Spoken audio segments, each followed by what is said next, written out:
The Hunter's also not blocking any movement or protection at all. That gets up right up next to the Tree of Eternity and straight up and out. And of course the obviously uprooted Ancient of War. Everyone's happy. So Ancient of War, though, with the creep check here, with him knowing that the army could show up at any time, and if you turn off Fog of War, indeed the army is showing up, has to just root that, need a tree, and hope he can sort of... He really should have rooted instead of walked back. He wasn't going to get out. So that was actually, I think, kind of poor play. But there we go. The Blademaster and units going for this Troll Warlord. And especially if it were rooted, he could have walked it right back into the army and fought it. So again, some things that I think were just... You know, there is a little bit better way to go about this, but whatever. His opponent getting +6 intelligence, which is a pretty good job for a Shadow Hunter. Of course, he would have been much more happy with a Pendant of Energy, but Entangle and right-click on the Raider is going to get rid of the Healing Salve. The Entangle itself doesn't get rid of Salve, which I think is a little bit ridiculous. I feel like, you know, it's a damage over time. It really should do that kind of thing. Whereas Ensnare, casting Ensnare gets rid of Clarity Potions and stuff, which, again, I just think is... odd, but you know, whatever. It's not like the Keep of the Groves used that much that it's going to be, oh my god, that just happened.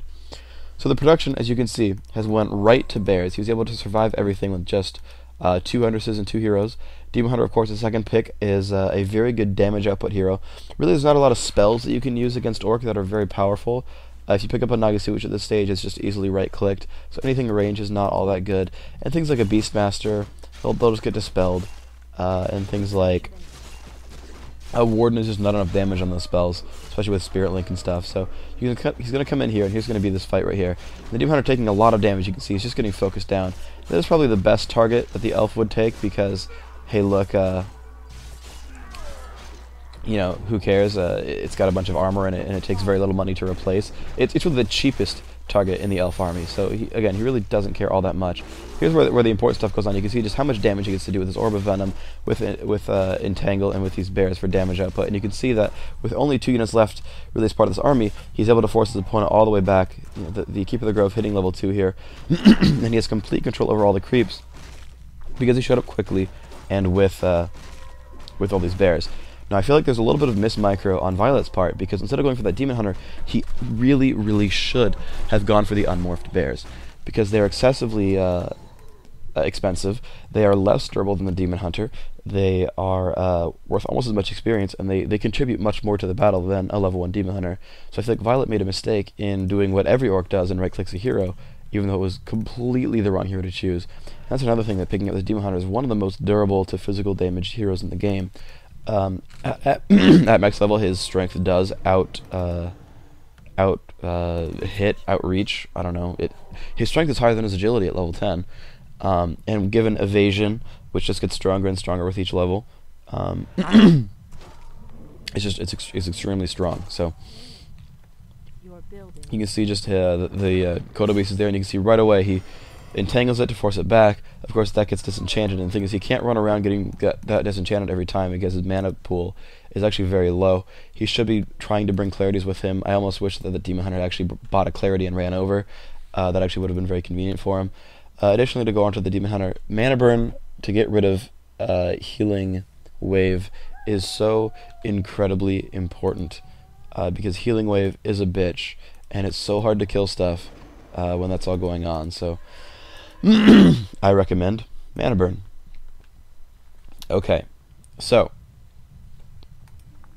he's going to move on here, and you can see that he should be able to cast Roar on himself. I believe he has the Morph. If he doesn't have the ability to cast Roar as a bear, I guess oh well.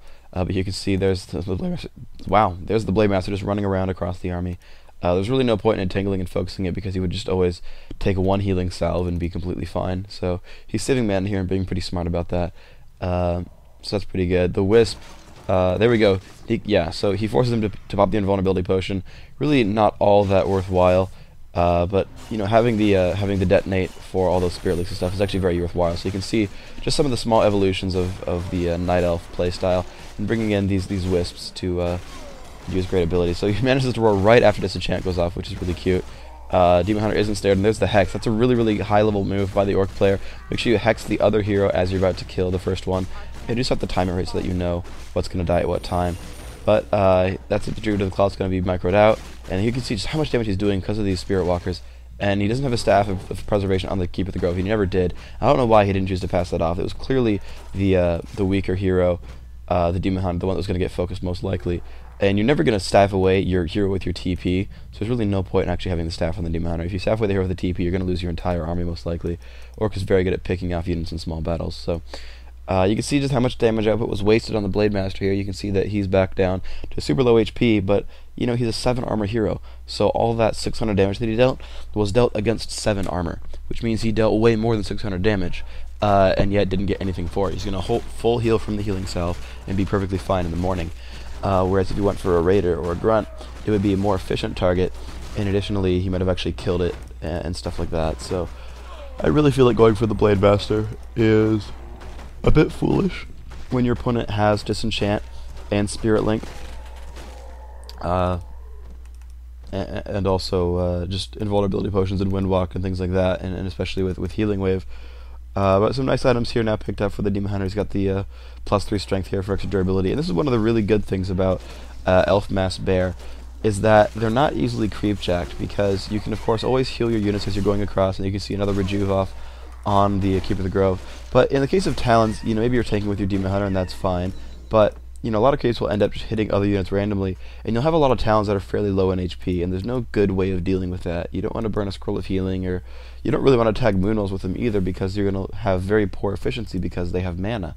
But with things like Bears, they regenerate mana for healing, they're big and beefy, and they're not really going to get one-shotted by a Windwalked Blademaster. So it's really convenient to be creeping with Bears. They do a ton of damage output as well, so you can really creep just as big or bigger camps than the Orc player. If both players could creep the red camps on the corners of this map right now, their army size is good enough, but I feel like the Elf might even be able to do it faster and with less damage taken. So here you're going to see he sees the opponent. He's actually in pretty good positioning, and he actually chooses not to fight. This is really cute. This is one of the great things about Ultravision is, hey look son, I ganked your Kodo Beast. How you doing? And part of that wasn't just Ultravision. Part of that was there's a bear in its stomach, but straight up he got a free kill that way, and that's really convenient stuff.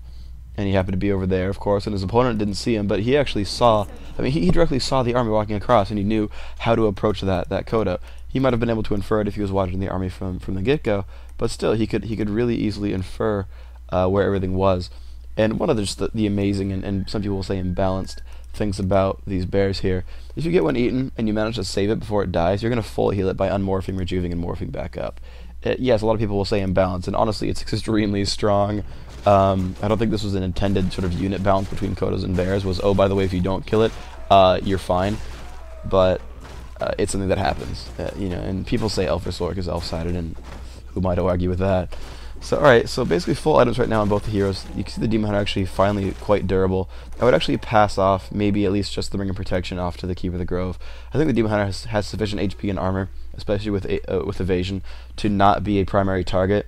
And you might as well let him have the Vampiric Aura item in himself, just in case some of the armies get slightly split up. But it's a very small point. I just feel like the Keeper of the Grove really could use some armor in case he just gets Windwalk right-clicked of Doomed. Because I mean, honestly, how hard is it to speed scroll past some Druids of the Claw and just start going crazy with Hex? So you can see that he knows where the army is. Of course, both players do. He has now reached above 50 food, and you can see that by this point he has reached 1-1 upgrades, which means probably around 50 food he got the first attack upgrade, and to be honest, I missed it. Watch the replay to be sure for yourselves, and to call me a noob if I'm wrong. If I'm wrong, I'm sorry, my voice is dead. And really, you know what that was? It is, and this is important right here. This is important right here. What we see.